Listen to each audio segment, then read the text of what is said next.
નમસ્કાર, જય ભારત. 2018ની ઘટના છે. આજી નદીના કિનારે એક બેન કુદરતી હાજતે જાય છે. ત્યાં કૂતરાઓ બહુ બસી રહ્યા હતા. તેનું કારણ પછીથી જાણવા મળ્યું, કારણ કે ત્યાં એક માથું હતું જેને ધડ નહોતું. આ ધડ વગરના માથાનો હત્યાનો ભેદ અત્યારે રાજકોટ પોલીસે ઉઘાડો પાડ્યો છે. આ ઘટનાને આજે 8 વર્ષ થયા છે અને કઈ રીતે આ આખી ઘટના બની હતી, તેનો હત્યારો કોણ હતો, તે તમામની આજે વાત કરવી છે. નમસ્કાર, હું છું કૃણાલ અને તમે જોઈ રહ્યા છો ગુજરાત તક.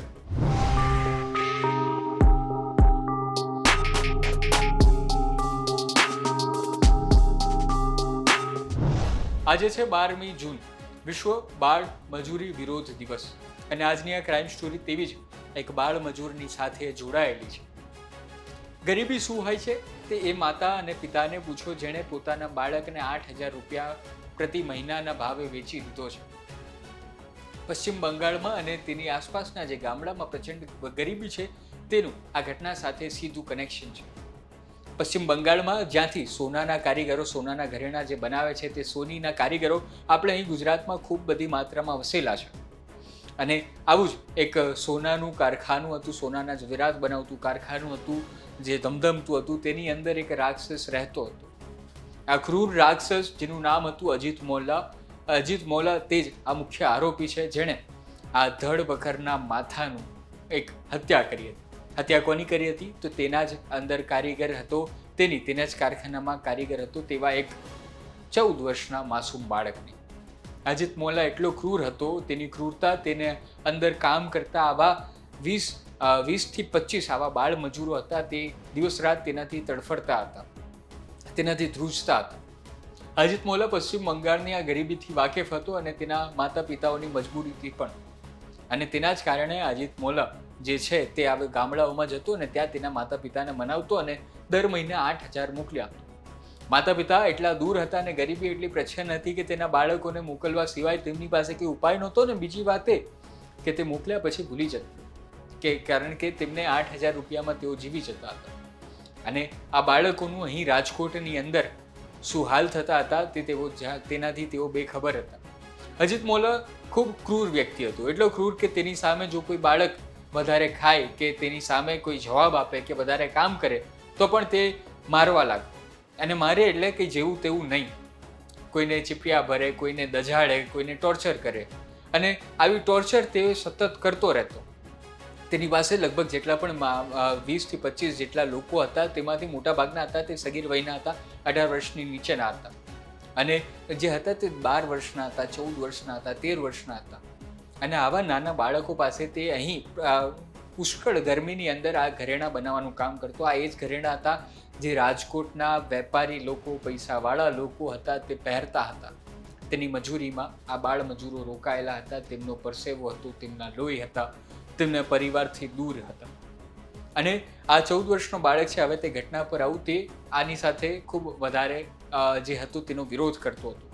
અજીત મોલ્લા જે હતો તેને આવું કરવાની અને સાંભળવાની અને ટેવ નહોતી અને તેના જ કારણે તે એક દિવસ ગુસ્સામાં આવ્યો અને ત્યારબાદ શું કર્યું તે હવે સીધા આપણે આજે પોલીસ છે તેમની પાસેથી સાંભળીએ.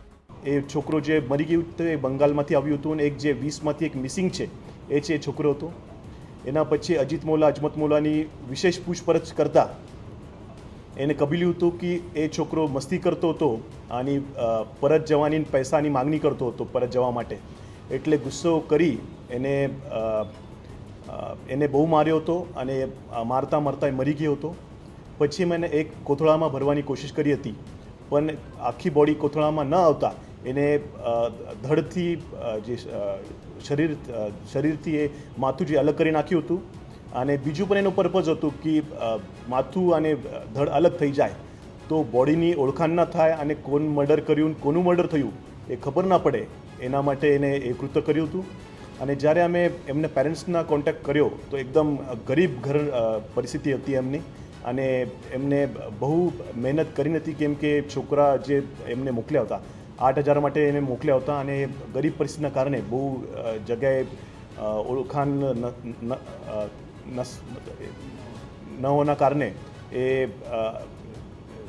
જેવી રીતે ટાઈમ જતું કે ભૂલી ગયા હતા. પણ રાજકોટ ક્રાઇમ બ્રાન્ચે 8 વર્ષ પછી એ ગુનાને ઉકેલ્યો છે અને હું Rajkot DCP crime SOG team અને એચ2 ટીમ એને બહુ બહુ અભિનંદન આપું છું અને 8 વર્ષ જૂનો ગુનો ડિટેક્ટ કર્યો એ બદલ ટીમને અભિનંદન આપું છું. તમે અત્યાર સુધીની ઘટના તો સાંભળી લીધી. જે ચેતન યાર માંડલિક છે તેમણે જણાવી દીધું કે કઈ રીતે આખી આ ઘટનાને તેણે અંજામ આપ્યો, પણ પછી તે પકડાયો કઈ રીતે તે ખૂબ મહત્વની બાબત છે. જૂન 2025 આ મહત્વનો દિવસ હતો જ્યારે જૂન 2025માં આ વ્યક્તિ જે છે અજીત મોલા તે બાળ તસ્કરીના જે બાળ લોકોને આવી રીતે બાળ મજૂરી કરાવે છે તેમાં તેનું કનેક્શન ખુલ્યું. તેની પાસે 20 થી 25 લોકો આવી રીતે કામ કરે છે તે ખુલાસો થયો અને રાજકોટ પોલીસે એસઓજીએ તેની ધરપકડ કરી અને તેમાં તે તમામ લોકો જેટલા પણ હતા તે લોકોની યાદી બનાવવામાં આવી અને આ યાદી બનાવી તે 20 યાદીમાંથી 19 યાદી બરાબર હતી. 19 બાળકો પણ હતા, પણ એક બાળક મિસિંગ હતું. આ મિસિંગ બાળક કોણ હશે તેની અત્યારે ચર્ચા કરવામાં આવી ને તેની ફાઇલ બની. ત્યારે જે ફોટો દેખાયો કે આ એક વ્યક્તિ મિસિંગ છે, આ એ જ વ્યક્તિ હતો જેનું એક ક્ષત વિક્ષત કરેલું એક માથું મળી આવ્યું હતું. હવે આ જે માથું છે તેની ટેકનોલોજીની મદદથી રાજકોટ પોલીસે તેનો એક આઈડેન્ટિફિકેશન માટેનો ફેસ તૈયાર કર્યો, ચહેરો તૈયાર કર્યો અને જેને 8 વર્ષથી અલગ અલગ આખા દેશભરમાં રાજકોટ પોલીસે મોકલ્યો અને તપાસ ચાલુ જ હતી. એ જ જે વ્યક્તિ હતો તેનો આ જે ગુમ બાળક હતો તેની સાથે તેનો ચહેરો મેલ ખાતો હતો અને ત્યારબાદ તેના માતા પિતાને પશ્ચિમ બંગાળથી બોલાવવામાં આવ્યા. પણ આના માતા પિતા એટલા ગરીબ હતા કે તે આવી શકે તેમ પણ નહોતા અને આટલા સમયની અંદર તે તો ભૂલી ગયા હતા કે મારો એક બાળક હતો જે ખોવાઈ ગયો હતો અને તેનું આવી ક્રૂર રીતે આ અજીત મોલાએ જેના પર ભરોસો કરીને તેને મોકલ્યો હતો તેણે તેને મારી નાખ્યો હતો, તેનો જીવ લઈ લીધો હતો. અને ત્યારબાદ જે છે તે રાજકોટ પોલીસે તેના માતા પિતાને પૈસા આપ્યા કે તેમને કહ્યું કે તમે અહીં આવો અને ડીએનએ ટેસ્ટ કરાવો. અને અહીં પણ રાજકોટ પોલીસ સામે સૌથી મહત્વની બાબત એ હતી કે આ જે ડીએનએ જે બાળકનો હતો તે ખૂબ અઘરી હાલતમાં હતું, એટલે કે એક અલગ પદ્ધતિથી તેનો ડીએનએ જે હતો તે મેચ કરવાનો હતો, સેમ્પલ કરવાનું હતું, પણ આ કામ કર્યું. તેમાં સમય પણ ગયો, 8 વર્ષનો સમય ગયો અને તેના માતા પિતા જે આવ્યા હતા ત્યારબાદ 1-2 મહિનાનો તેમાં પણ સમય લાગ્યો ડીએનએનું રિઝલ્ટ આવતા.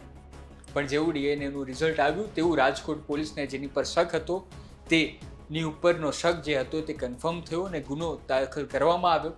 જે રાજકોટ જેલની જે અંદર હતો તેની પર હવે હત્યાનો ગુનો દાખલ કર્યો છે અને રાજકોટ પોલીસ અત્યારે વધારે કાર્યવાહી કરી રહી છે. મિત્રો, આજે બાળ મજૂરી દિવસ છે, બાળ મજૂરી વિરોધ દિવસ છે. અહીં સુધી જો તમે આ આખી ક્રાઇમ સ્ટોરી સાંભળી રહ્યા હોય તો અમારો ક્રાઇમ સ્ટોરીના માધ્યમથી એક જ વસ્તુ કહેવાનું હોય છે કે તમે લોકો જાગૃત થાઓ. જ્યાં પણ તમે આવું બાળ મજૂરી કરાવવામાં આવી રહી હોય તેવી જગ્યાએ તમે જ્યાં પણ જુઓ છો ત્યાં તમે પોલીસ અધિકારીને ફોન કરો.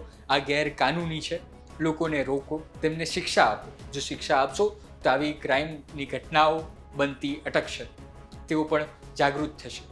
આ જ હતી અમારી આજની ક્રાઇમ સ્ટોરી જે રાજકોટથી આવી હતી. અમારા સંવાદદાતા રોનક મજીઠિયા દ્વારા મોકલવામાં આવી હતી. રાજકોટ પોલીસનો આ રીતે જે સંવેદનશીલ એક કાર્યવાહી કરી તે માટે આભાર. તમે પણ જાગૃત રહો. હું છું કૃણાલ, મને રજા આપો. નવી ક્રાઇમ સ્ટોરી સાથે જરૂર મળીશું. ધન્યવાદ.